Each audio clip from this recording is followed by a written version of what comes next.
우리 함께 인사하겠습니다. 잘 나오셨습니다. 성도님 얼굴만 봐도 은혜가 됩니다. 사랑하고 축복합니다. 사랑하고 축복합니다. 성령행전 55번째 시간입니다. 비전이 큰 만큼 큰 시험도 옵니다 라는 제목으로 말씀의 은혜를 함께 나누겠습니다. 오늘 말씀은 사도 바울이 에베소에서의 성공적인 사역을 마무리하고 있을 때에 일어난 큰 시험거리에 대해서 말씀해 주고 있습니다. 당시 사도 바울은 에베소에 들어가서 유대인의 회당에서 3개월간 하나님의 말씀을 가르쳤고, 그때 유대인들 중에 일부가 사도 바울을 거부함으로 인해서 두란노 서원이라고 하는 곳에서 2년 동안 하나님의 말씀을 가르치게 되었습니다. 그렇게 하나님의 말씀을 가르치다 보니까 하나님께서 사도 바울에게 큰 기적을 베푸는 능력을 허락하여 주셨습니다. 그 결과 에베소에 사는 수많은 유대인들 또 헬라인들이 주님을 영접하는 일이 있었고요. 또 이미 믿고 있었던 사람들은 회개하는 일이 일어나게 되었습니다. 심지어 마술사들은 자기 생업의 근원인 마술책을 불에 던져버리는 일도 있었습니다. 은 5만 데나리온의 가치가 있는, 지난 시간에 말씀드린 것처럼 오늘날 환산해 보면 한 50억 정도의 가치가 되는 그런 돈벌이 수단을 다 불에 태워버리는 놀라운 일들이 일어나게 되었던 것입니다.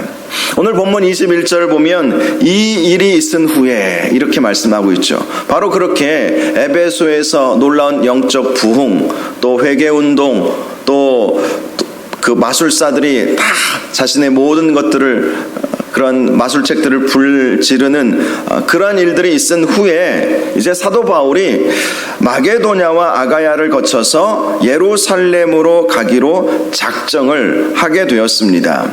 그리고 내가 거기 갔다가 후에 로마도 보아야 하리라, 이렇게 사도 바울이 스스로 결단하고 다짐하고 있다는 사실을 발견할 수가 있습니다.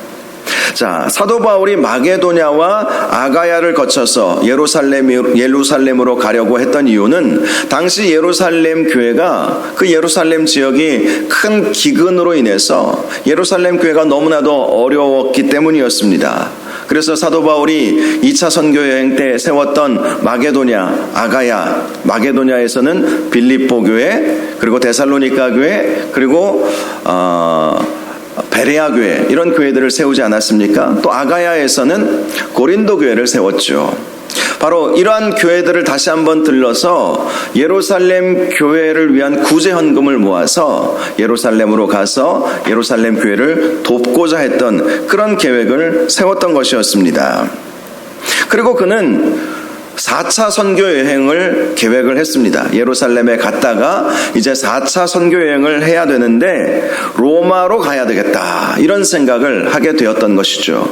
로마로 가서 나중에는 사도 바울의 계획은 서바나, 스페인이라고 하는 이 지역까지 가고자 했던 것이었습니다.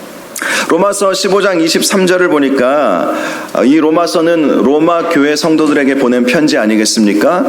사도 바울이 이런 말씀을 했습니다. 여러 해 전부터 언제든지 서바나로 갈 때에 너희에게 가기를 바라고 있었다, 이런 말씀이 나와 있습니다. 사도 바울은 사도행전 1장 8절에 나와 있는 예수님께서 말씀하신 오직 성령이 너희에게 임하시면 너희가 권능을 받고 예루살렘과 온 유대와 사마리아와 땅끝까지 이르러 내 증인이 되리라, 이 말씀을 사도 바울은 알고 있었던 것이죠. 땅끝 선교에 대한 비전을 가지고 있었던 것입니다. 그래서 사도 바울은 이제 4차 선교 여행을 계획을 세워야 되겠는데, 로마가 당시 로마 제국의 중심 도시 아니었습니까? 모든 길은 로마로 통한다, 이런 말이 있듯이 로마로 가서, 사실 이 로마에는 이미 교회가 세워져 있었어요. 이미 교회가 세워져 있었기 때문에 그 로마에 가서 다시 한번 믿음을 굳건히 세워주고 그들을 통해서 지원과 기도의 후원을 받아서 땅끝 오늘날 여러분 유럽 지도를 보면 서쪽 맨 끝에 있는 곳이 스페인입니다. 스페인 포르투갈이 서쪽 맨 땅 끝에 있죠. 당시 사람들은 지구가 둥글다는 생각을 못했어요. 사실 지구가 둥글다는 생각을 하게 된 것은 불과 500여 년 전밖에 되지 않습니다. 그전에는 사람들은 지구가 평평하다고 생각을 했죠. 과학에 대한 지식이 없었기 때문에. 그래서 그들은 땅의 서쪽 끝은 오늘날 스페인, 성경에서 말하고 있는 서바나. 이 스페인을 한국말로 이렇게 음절로 변환시킨 것이 서바나라고 하죠. 그래서 예전에 서바나학과, 이 스페인어 학과를 서바나학과라고 말하지 않았습니까? 그래서 땅끝, 이 서쪽 끝인 이 스페인까지 사도 바울은 가려고 했던 것이죠. 동쪽 끝은 당시에는 사람들이 인도라고 생각을 했습니다. 인도.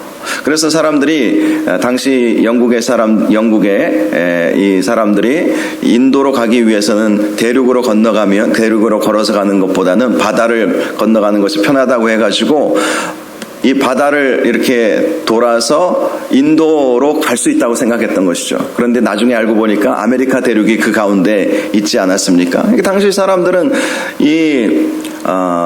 동쪽 끝에는 인도, 서쪽 끝은 스페인 이렇게 생각을 한 거예요.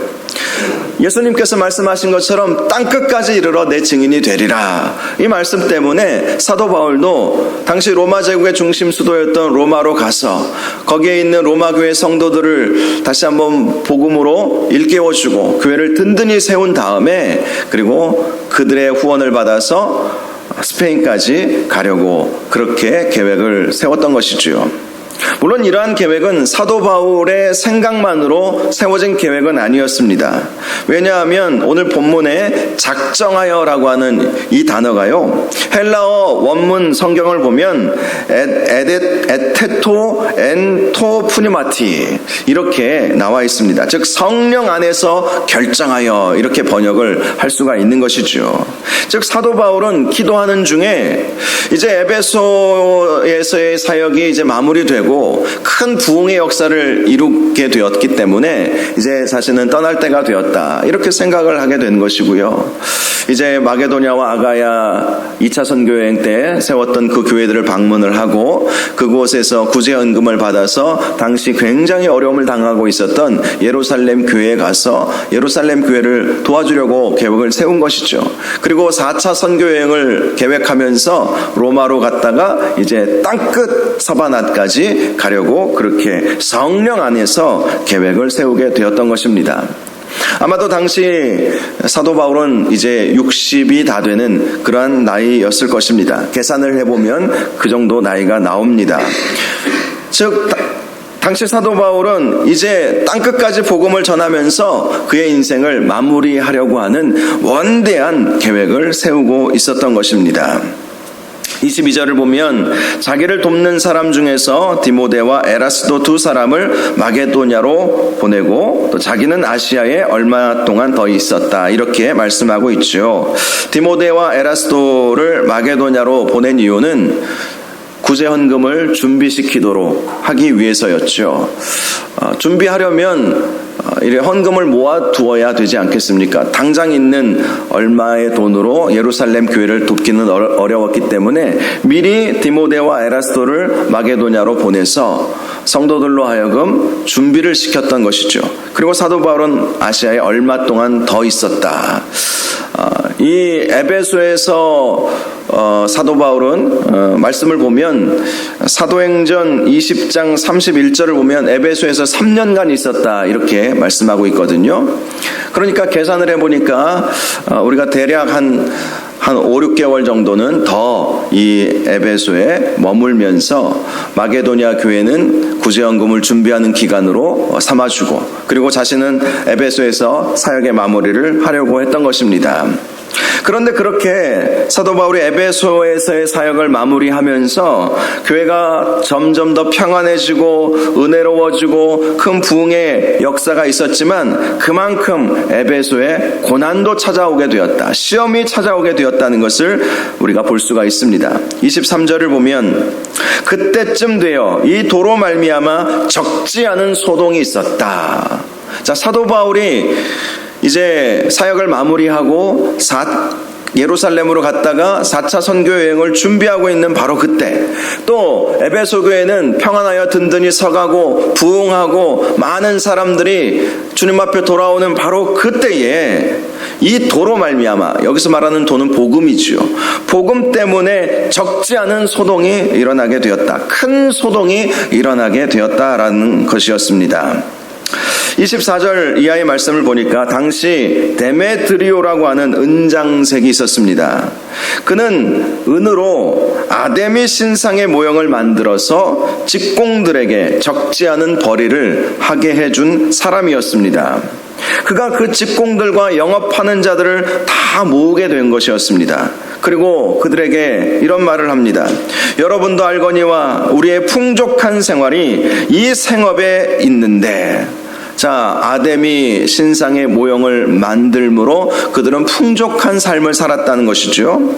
자, 그런데 바울이 에베소뿐 아니라 거의 전 아시아를 통하여 수많은 사람을 권유하여 말하되 사람의 손으로 만든 것들은 신이 아니라 하니 이는 그대들도 보고 들은 것이라.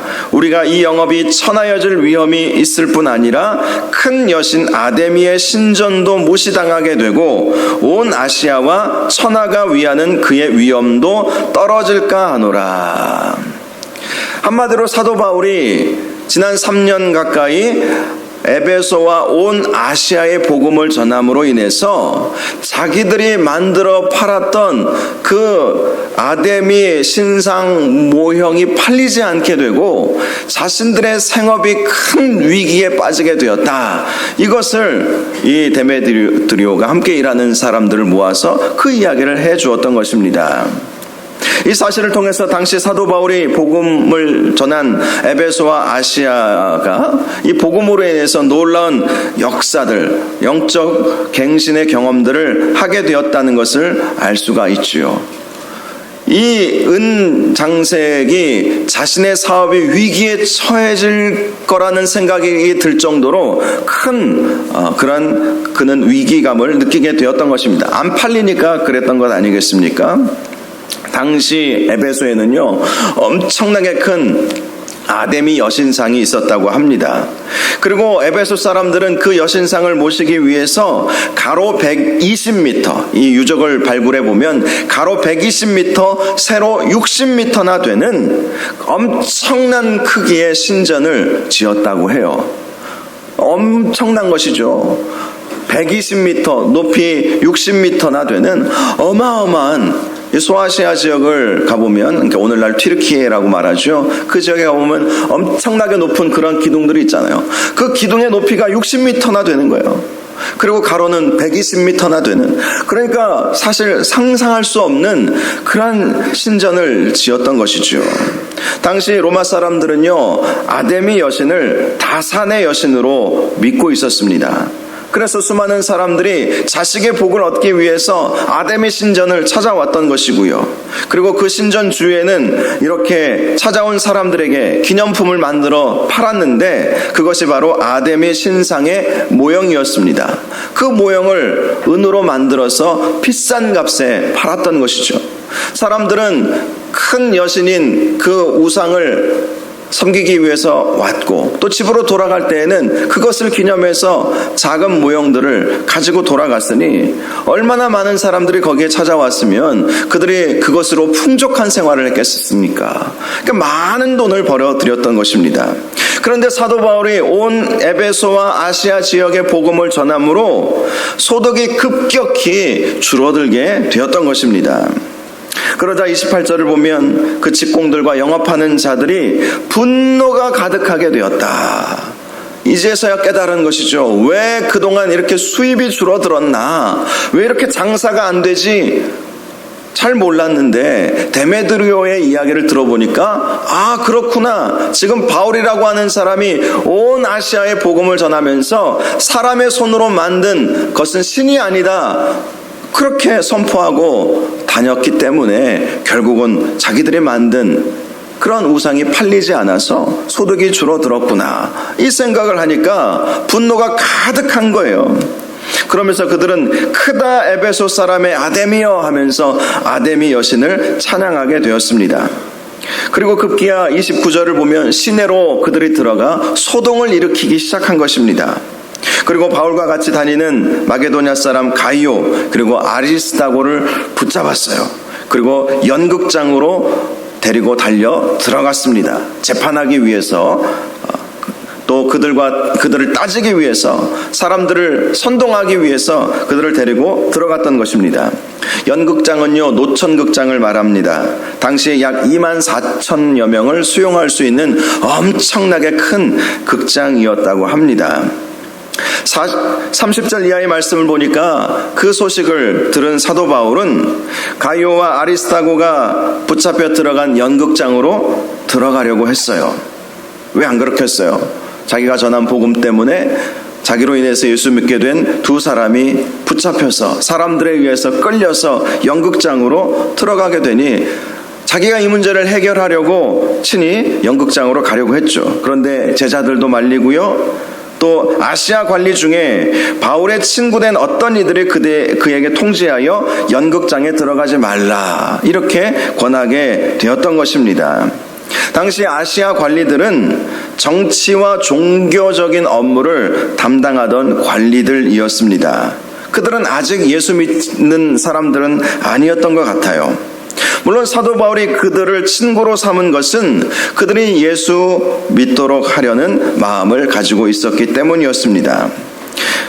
그러나 아직 예수 믿지는 않았던 그들이 사도 바울과는 좋은 관계를 맺고 있었기 때문에 사도 바울을 보호하고자 연극장에 들어가지 말도록 한 것이죠. 그리고 뒤에서는 아마도 뒷작업을 한 것 같습니다. 그러니 나중에 말씀을 보면 무리 연극장에 모여 있던 사람들을 진정시켰던 서기장이 결국은 바울 편을 들지 않았습니까? 이 뒤에서 다 이렇게 작업을 해준 것 같습니다. 그만큼 사도 바울은 3년간 에베소에 머물면서 수많은 관리들과도 좋은 관계를 이어갔던 것이지요. 여러분도 아직 예수 믿지 않는 그러한 주변의 이웃들과 선한 관계를 만들어 갈 수 있기를 바랍니다. 예수 믿지 않는 이웃의 주민들, 직장 동료, 선후배들, 예수 믿지 않는 친구들, 더 나아가 지역 유지와도 할 수 있다면 이렇게 교제를 나누면 좋겠다. 오늘 말씀을 통해서 그러한 사실도 발견할 수가 있습니다. 제 친구 목사님 얼마 전에 만났었는데요. 저하고 비슷한 시기에 서울에 부임을 한 그런 친구 목사님입니다. 얼마 전에 만났더니 그 얘기를 하더라고요. 자기는 지역에 무슨 발전위원회인가 이런 지역발전위원회 이런 모임이 있는데 일부러 그 모임을 찾아갔다고 합니다. 그래서 지역사회에 도움이 되는 일이 있다면 자기와 또 교회가 적극적으로 돕겠다. 그렇게 이제 했다고 그래요. 그분들이 하시는 말씀에 의하면 그동안 참 오랫동안 이 일을 해왔지만 목사님이 찾아온 적은 처음이었다고 그렇게 이야기를 했다고 합니다. 그곳에 들어가서 그분들과 교제를 나누고 또 지역에 행사 있으면 교회를 오픈하고 또 도울 일이 있으면 함께 돕고 하다 보니까 그 교회가 그 목사님 오시기 전까지는 굉장히 시끄러운 교회였다고 해요. 동네에 좋은 소문이 나지 않은 그러한 교회에 부임하게 되었는데 이 목사님이 7년 8년 이렇게 사역하면서 좋은 소문 나는 그러한 교회가 되었다고 하죠. 저도 북한 선교 사역, 통일 사역을 하면서 믿지 않는 분들하고 종종 만나게 됩니다. 태영호 의원이나 이런 분들도 예수 믿는 사람 아니거든요. 이런 분들도 가끔 만나게 되고 또 통일운동하는 학자라든지 통일학, 정치학 박사들, 교수들 이런 분들도 만나게 되는데 감사한 것은 기독교가 정말 활발히 북한을 위해서 기도하고 통일을 위해서 힘쓰는 그 모습들을 그분들도 다 보시는 거예요. 그러면서 굉장히 존중하는, 아직 그들의 마음의 문이 열리지 않아서 예수님을 개인적으로 영접하지는 않았지만 자기들이 종교를 만약에 믿게 된다면 교회 나가겠다 그렇게 말할 정도로 좋은 관계를 맺고 있습니다. 사도 바울이 그런 것이죠. 아직 그 아시아 관리들, 그들이 예수 믿는 사람들은 아니었지만 이들과 좋은 관계를 맺었기 때문에 사도 바울이 위기에 처해졌을 때에 그들이 적극적으로 나서서 도와주었던 것입니다. 32절을 보면 당시 연극장에서 있었던 일을 보여주고 있습니다. 사람들이 외쳐 어떤 이는 이런 말을 어떤 이는 저런 말을 하니 모인 무리가 분란하여 태반이나 어찌하여 모였는지 알지 못하더라. 수많은 사람들 24,000명이나 들어갈 수 있는 그 연극장에 수많은 사람들이 모여 있는데 한쪽에서는 계속 어떤 소동이 일어나고 어떤 무엇인가를 이야기하는데 왜 우리가 이렇게 모이게 되었는지 사람들은 잘 알지 못했다는 것입니다. 사실 이렇게 된 것은 데메드리오의 치밀한 계획에 의한 것이었죠.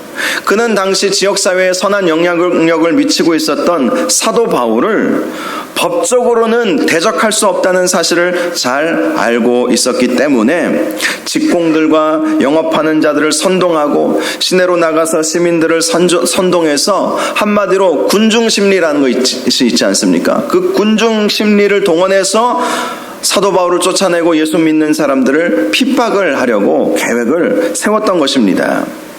자, 그런 상황 속에서 33절을 보니까 유대인들이 알렉산더를 권하여 앞으로 밀어내는 일이 있었습니다.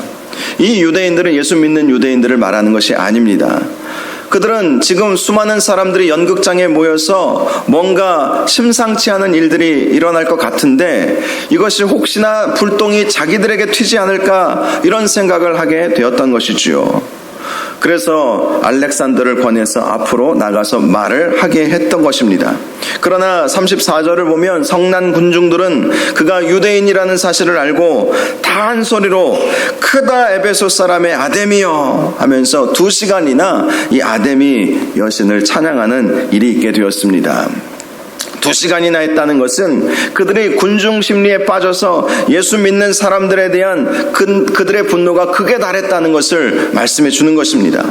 마치 예수님께서 십자가 처형을 당하시기 전에 수많은 사람들이 몇몇 사람들에 의해서 대제사장과 서기관들이 시킨 그런 사람들에 의해서 예수를 십자가에 못 박으소서 예수를 십자가에 못 박으소서 했을 때에 영문도 모르고 다 따라하지 않았습니까? 결국 빌라도는 밀란이 일어날까봐 예수를 십자가에 못 박는 결정을 할 수밖에 없었던 것이지요. 당시는 이렇게 군중 심리를 동원한 그러한 탄압, 핍박들이 많이 있었던 것입니다. 그런데요, 감사하게도 35절 이하의 말씀을 보면 서기장이 무리를 진정시켰죠. 그동안 예수 믿는 사람은 아니었습니다. 아마도 아시아의 관리들과 이미 이 상황에 대한 이야기를 듣고 나선 것으로 보입니다. 그는 군중들을 향해서 이렇게 말합니다. 우리 에베소가 아데미와 제우스의 신전직임을 누가 모르느냐?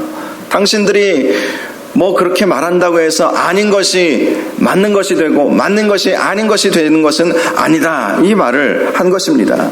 그러면서 말을 이어갑니다. 신전의 물건을 도둑질하지도 아니하였고 우리 여신을 비방하지도 아니한 이 사람들을 너희가 붙잡아 왔으니 만일 데메드리오와 그와 함께 있는 직공들이 누구에게 고발할 일이 있으면 재판날도 있고 총독들도 있으니 피차 고소하라. 만일 그 외에 무엇을 원하면 정식으로 민회에서 결정하면 될 일이다.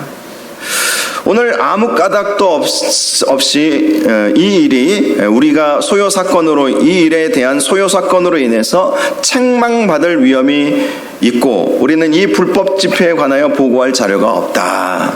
그러면서 그 모임을 흩어지게 했던 것입니다. 당시 서기장은요, 로마에서 임명한 사람은 아니었습니다. 그들 자체적으로 이렇게 사람을 세웠던 그런 사람이었죠. 하지만 만일 자기가 일하는 지역에서 소요 사태가 일어난다면 그 책임을 져야 됐기 때문에 지금 모여있는 사람들이 불법을 저지른 것 아니겠습니까? 그래서 그들을 다 흩어 버렸던 것입니다. 결국 데메드리오의 음모는 실패로 끝나게 되었다라는 것을 오늘 말씀에서 우리에게 보여주고 있습니다. 오늘 말씀의 교훈은요, 사도 바울이 큰 비전을 품고 더 큰 사역을 하려고 했을 때에 큰 시험도 왔다. 이 사실을 말씀해주고 있는 것입니다. 사도 바울의 3년간의 사역은 정말 성공적이었다고 평가할 수 있을 만큼 에베소와 아시아에 큰 부흥의 역사를 이루었습니다. 그의 1차, 2차, 3차 선교 여행 중에 이만큼 성공적으로 이만큼 놀라운 부흥의 역사를 이룬 적이 없었어요. 사실 사도 바울은 짧게는 몇 주, 길어봐야 6개월 한 지역에 머무르면서 핍박이 오면 떠나고 그러지 않았습니까? 그런데 그동안 핍박도 없었고요. 또 많은 사람들이 예수 믿게 되는 놀라운 역사들이 있게 되었습니다. 사도 바울의 이 에베소의 사역, 이 소아시아에서의 사역은 정말 많은 열매가 있었어요. 또 사도 바울은 지역 유지들과 좋은 관계를 맺을 만큼 선한 영향력을 미쳤고 그 결과 아시아 지역의 수많은 교회들도 세워지는 놀라운 하나님의 은혜도 있게 되었던 것입니다. 그런 은혜를 바탕으로 해서 그는 큰 꿈을 꿨죠. 이제 마게도냐와 아가야에 있는 지역들을 방문하면서 그들로 하여금 구제연금을 받아서 예루살렘 교회를 도와줘야 되겠다.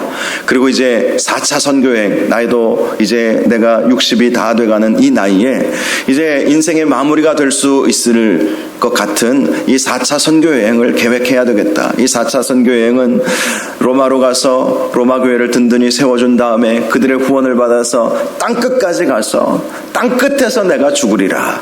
이런 마음, 큰 그러한 비전, 큰 꿈을 꾸게 되었던 것이지요. 그런데 그렇게 큰 꿈을 꾸고 있었을 때에 데메드리오의 폭동 사건이 일어나게 되었던 것입니다. 물론 이 일은 하나님의 은혜로 잘 해결이 되지 않았습니까? 그런데 이 사건을 통해서 우리가 깨달아야 할 것이 있어요. 우리도 하나님을 기쁘시게 해드리고 하나님의 원대한 꿈을 이루어 드리려고 할 때에는 항상 큰 시험거리들이 온다.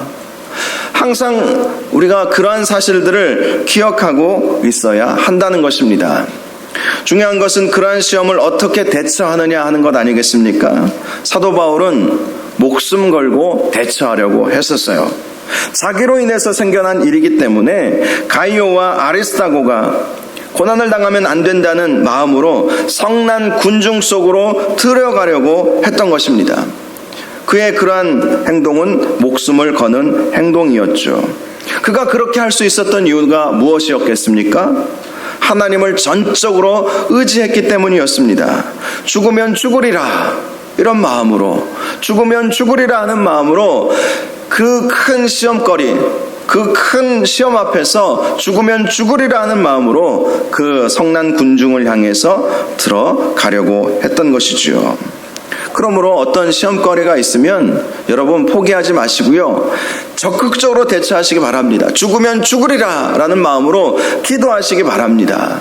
하나님께서 반드시 우리에게 은혜 주시고 그 문제들을 해결할 수 있도록 우리 주님께서 인도하여 주실 것입니다. 성경은 분명히 말씀하고 있어요. 마귀를 대적하라. 그리하면 피하리라.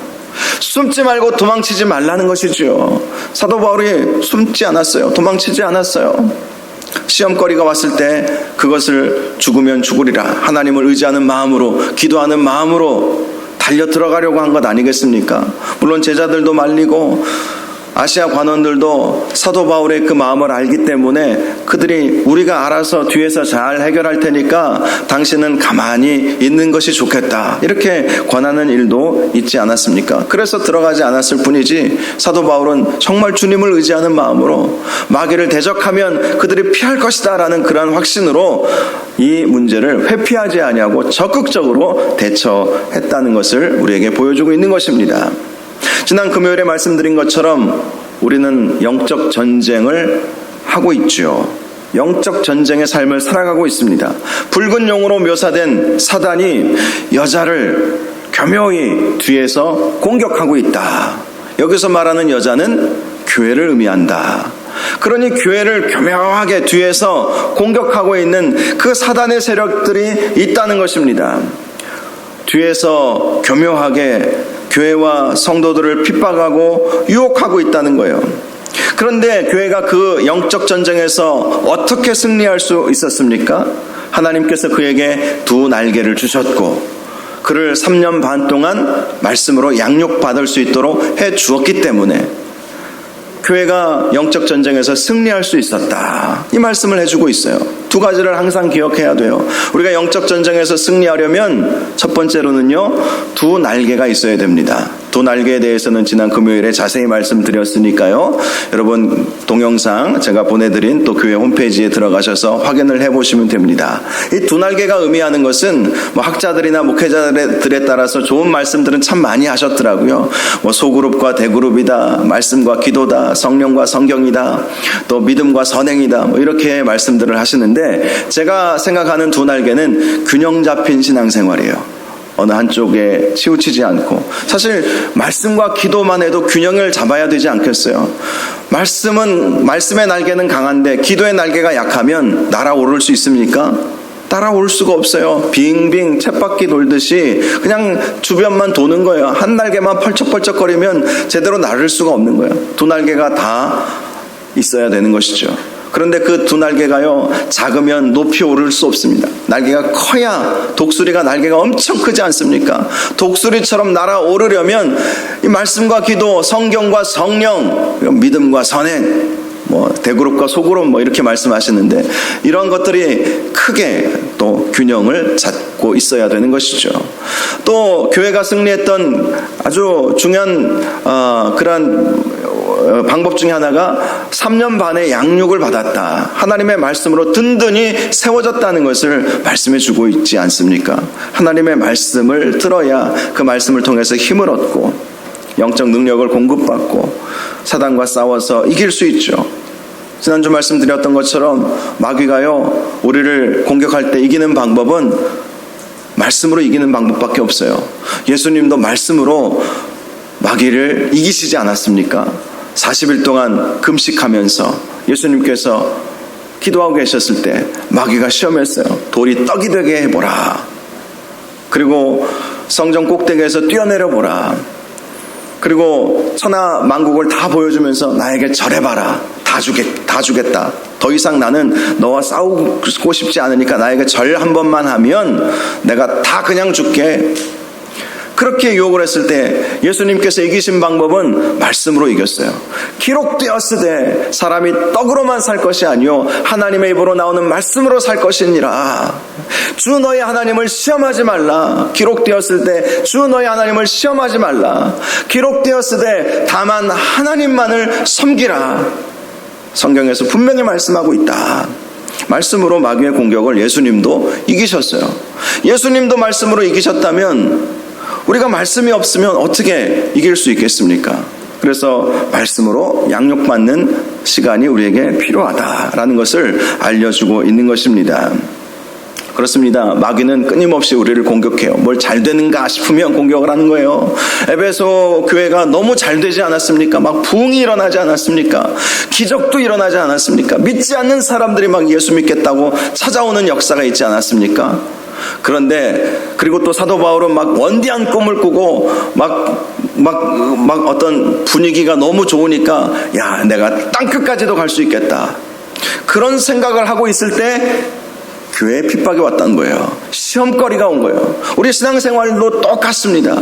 뭔가 되는가 싶을 때 사단은 항상 우리를 뒤에서 은밀히 공격해 오는 거예요. 우리의 건강을 치기도 하고 재정적으로 어려움을 당하게 하기도 하고 가정 안에 어떤 어려움들을 생기게 만드는 것이 사단의 교묘히 뒤에서 공격하는 수법인 것입니다. 그런 사단의 공격에 우리가 그냥 무력하게 당할 수는 없지 않겠어요? 그래서 우리가 더 깨어 기도해야 되는 거예요. 일이 잘 되면 잘 될수록 사단의 공격도 거셀 것이다. 긴장해야 되는 거예요. 깨어 있어야 되는 거예요. 그렇지 않으면 이건 뭔가 좀 이상한 것 아닌가? 이건 뭐 잘못되는 거 아닌가? 이렇게 생각할 때가 얼마나 많이 있는지 몰라요. 전에 부산에서 사역할 때 이제 막 예수 믿기 시작했어요. 교회 다니다 보니까 막 은혜가 많아요. 또 말씀도 들을만 하고 또 왠지 교회 오면 마음이 평안해지는 것 같고 이제 예수 잘 믿어봐야 되겠다. 그분이 60이 넘은 나이에 교회로 오셨던 분이거든요. 저희 교구에 오셨던 분인데 이제 정말 기분 좋게 너무 은혜롭게 신앙생활을 잘 하고 있었는데 교회 나오신 지 몇 주 만에 큰 교통사고가 난 거예요. 이것은 예수 믿지 말라는 뜻인가 보다. 그렇게 생각을 해버리더라고요. 여러분, 그런 일들은 비일비재합니다. 잘 되는가 싶을 때 꼭 마귀가 공격을 해온다는 거예요. 그래서 우리가 긴장하고 있어야 되는 것이죠. 그리고 마귀가 공격하면 여러분 적극적으로 대적하시기 바랍니다. 기도하시기 바랍니다. 말씀으로 무장하시기 바랍니다. 그래야 마귀가 포기하는 거예요. 저는 자꾸 마귀가 건드리는 그러한 인생이 아니라 아예 마귀가 저 사람은 건드려봐야 나만 손해다, 이렇게 저와 여러분들이 그렇게 되기를 주님의 이름으로 축원합니다. 그래야 안 건드리죠. 건드리면 자꾸 막 갈등하고 넘어지고 막 힘들어하고 자꾸 그러면 마귀가 너무 재밌어하지 않겠어요? 조금만 건드려도, 조금만 시험 줘도 저렇게 넘어지네, 저렇게 힘들어하네, 그러면서 마귀가 놀잇감으로 우리를 생각하는 것입니다. 그런데 우리가 아무리 마귀가 시험에 와도, 시험한다 할지라도 우리가 그 앞에서 담대하게 대적하고 오히려 더 기도하고 오히려 더 하나님의 말씀 붙잡고 살면 마귀가 건드려봐야 소용도 없구나, 나만 손해구나, 괜히 에너지 낭비하지 말자, 이렇게 생각해버리지 않겠어요? 사랑하는 여러분, 어떤 일이 있을 때 어떤 일이든지 항상 시험거리는 온다, 더 잘 될수록 큰 시험도 온다, 항상 이런 생각을 하시고 시험이 오면 더 적극적으로 대처하시기 바랍니다. 사도들은요, 시험이 오면 오히려 기뻐하라고 말씀했어요. 기뻐하라고. 야고보 사도는요, 야고보서 1장 말씀을 보니까 내 형제들아, 너희가 여러 가지 시험을 당하거든 온전히 기쁘게 여기라. 보통 시험 당하면 힘들어하고 고통스럽고 막 힘들고 막 그러지 않습니까? 그런데 오히려 기쁘게 여기래요. 왜냐하면 너희 믿음의 시련이 인내를 만들어내는 줄 너희가 알미라. 그 시험 때문에 인내하는 사람이 될 수 있기 때문에 시험이 오면 기뻐하라. 이 시험이 나의 믿음을 더 크게 만드는 시험이 되겠구나, 이런 생각을 하라는 거예요. 베드로 사도도요, 베드로전서 4장을 보니까 사랑하는 자들아, 너희를 연단하려고 오는 불시험을 이상한 일 당하는 것 같이 이상히 여기지 말고 오히려 너희가 그리스도의 고난에 참여하는 것으로 즐거워하라. 내가 고난당하고 시험 받으면 내가 믿음이 있어서 지금 불시험을 당하는 것이구나, 믿음이 있기 때문에 지금 예수 그리스도의 고난에 참여시키시는 하나님의 방법이 그 가운데 있는 것이구나, 그렇게 생각하면서 즐거워하라는 거예요. 고난이 있다는 것은 내가 예수 잘 믿고 있다는 증거 아니겠어요? 고난이 없다는 것은, 그것은 사단도 그런 시험을 할 필요가 없는, 정말 별 볼 일 없는 사람이기 때문 아니겠습니까? 그래서 고난이 오면, 시험이 오면 오히려 즐거워하고, 내가 믿음이 더 성장할 수 있는 기회가 되는구나, 내가 그리스도의 고난에 동참하는 시간이 되는구나, 이렇게 믿고 더 기도하고 적극적으로 대처해야 한다는 것입니다. 사랑하는 여러분, 아무리 사단이 우리를 공격해도 결국 우리 그리스도께서 승리하십니다. 믿으시기 바랍니다. 사도 바울도 또 이 에베소 교회도 결국은 승리하지 않았습니까? 하나님께서 합력하여 선을 이루시는 것입니다. 어떤 고난이나 시험거리가 온다 할지라도 주저앉지 마시고 주님 바라보는 마음으로 적극적으로 주님 의지하며 나아가셔서 주님께서 주시는 승리가 저와 여러분의 승리가 되시기를 주님의 이름으로 축원합니다. 우리에게는 실패가 없어요. 좌절이 없어요. 우리는 지지 않습니다. 성령께서 함께 하시기 때문이고 우리 주님께서 우리와 함께 하여 주시기 때문인 것입니다. 이 시간 우리 함께 찬양하고 기도하는 시간을 갖겠습니다. 세상 흔들리고 사람들은 변하여도 나는 주를 섬기리. 믿음 흔들리고 사람들 주를 떠나도 나는 주를 섬기리. 오직 믿음으로 일어서는 마음으로 함께 이 찬양 올려드리겠습니다.